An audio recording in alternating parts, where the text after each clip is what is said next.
চাওক যোৱা কেইদিনমানত আপোনালোকে দেখিছে যে অখিল গগৈয়ে যি ধৰণে মিয়া মানুহৰ মাজত সোমাইছে, নকবলগীয়া কথা কৈছে আৰু কংগ্ৰেছ চৰকাৰ আহিলে তেওঁ গৃহমন্ত্ৰী হ'লে মিয়াসকল উচ্ছেদ নহ'ব, মিয়াসকলে সুৰক্ষিত পাব, যিবিলাক কথা তেওঁ কৈ আছে তাৰ পৰা এটা কথা বুজিব পাৰি যে কংগ্ৰেছ বা অখিল গগৈ আহিলে অসমত মিয়া ৰাজত্ব চলিব।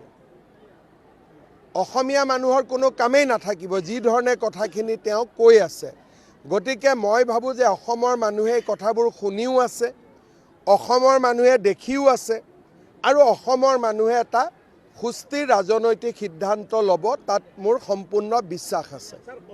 কংগ্ৰেছৰ নমিনেশ্যন দিয়া যিদিনাখন লাষ্ট ডেট আছিলে, আপোনালোকে দেখিব সেইদিনাখন ৰাজীৱ ভৱনত কেনেকৈ গোটেই গুৱাহাটীখনতে চমৰীয়া, গৰৈমাৰী, বৰপেটা, ধুবুৰী খালি মিয়া মানুহে ভৰ্তি হৈ গ'ল। তেওঁলোকে কৈছে যে 700 মানুহে টিকট খুজিছে, লিষ্টখন প্ৰকাশ কৰক। আপোনালোকে দেখিব তাৰ ভিতৰত 600 অকল মিয়া। যোৱাকালি কংগ্ৰেছৰ হিন্দু ল'ৰাজনে মোক হোৱাটছআপ কৰিছে যে দাদা আমাক বচাওক, ৰাজীৱ ভৱনত আহিলে যেন কোনোবা এটা মছজিদতহে নামাজ পঢ়িব আহিছোঁ তেনেকুৱা লগা হৈছে। তেওঁলোকে সংখ্যাটো দিছে, নামখিনি প্ৰকাশ কৰা নাই। আপোনালোকে তেওঁলোকক কওক যে আমাক নামখিনি দিয়ক, কোনে কোনে টিকট খুজিছে। 750ৰ ভিতৰত 600 মান অকল মিয়াই টিকট বিচাৰিছে আৰু 50,000কৈ মিয়াই টকাও দিছে ৰাজীৱ ভৱনত, ঘূৰাই নাপাওঁ বুলি জানিও দিছে। পুঁজি সংগ্ৰহ নহয়, মিয়াই বিজেপিক হৰুৱাবৰ কাৰণে সেইটো একচুৱেলি দানে দিছে। বহুতে টিকেট খুজিছে যোনে জানে মই টিকট নাপাওঁ, তথাপিতো গৈ 50,000 টকা দিছে। উদ্দেশ্যটো কি? যাতে বিজেপি ইলেকশ্যনত হাৰিব পাৰে।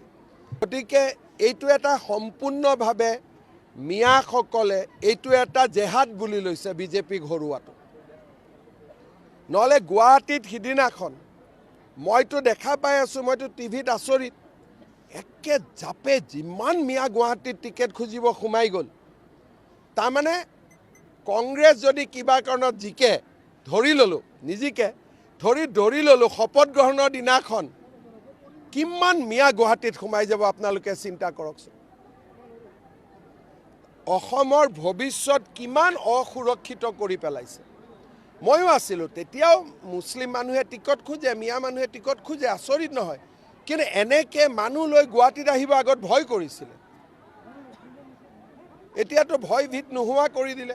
আমাৰ নেতাই পাকিস্তানী, গতিকে আমি কিয় বহি থাকিব লাগে? এছাৰতো কোনো বিতৰ্ক নাই। এছাৰত কোনজন হিন্দু মানুহৰ ঘৰত নটিচ আহিছে, কোনজন অসমীয়া মুছলিম মানুহৰ ঘৰত নটিচ আহিছে? মিয়াবিলাকক অলপ নটিচ দি থাকিবই লাগিব, নহ'লেতো মূৰৰ ওপৰত উঠি যাব।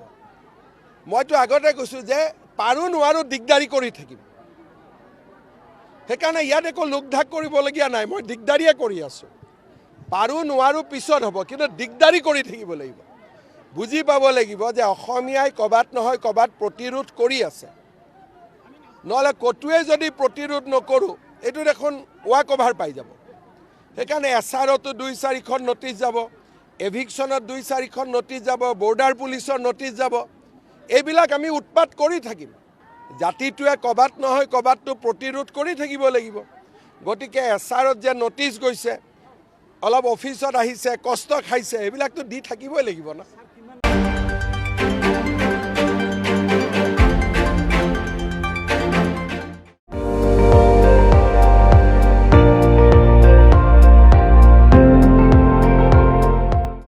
আপুনি চাই আছে ND24, সৰ্বশ্ৰেষ্ঠ নহয় সৰ্বোত্তমৰ দৌৰ।